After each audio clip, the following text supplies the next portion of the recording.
Hello and welcome to this introduction to JSON. JSON stands for JavaScript Object Notation. JSON is a lightweight data exchange format.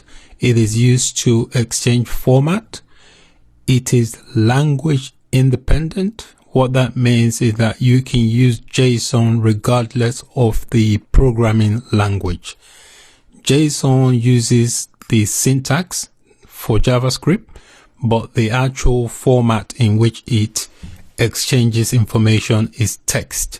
It behaves in a similar way to XML, but it is a lot easier than XML in that the code you write is a lot shorter than XML.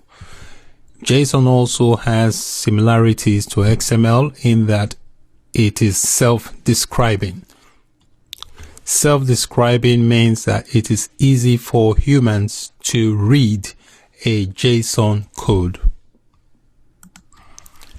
JSON, unlike XML, does not use an end tag. JSON is shorter to write. It is also quicker to read.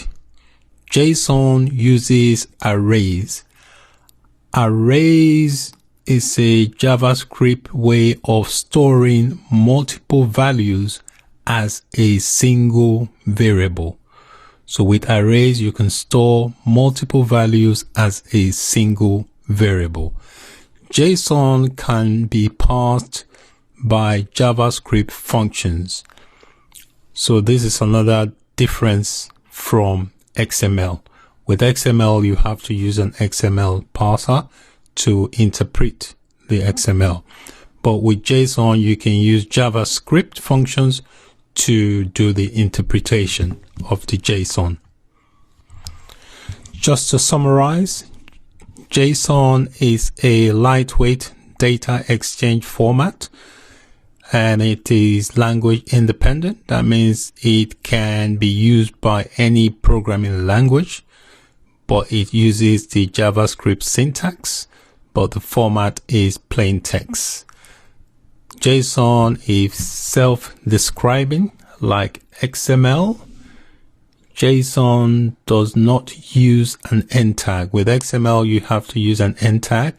With JSON, you don't. JSON is shorter to write compared to XML. JSON is also quicker to read.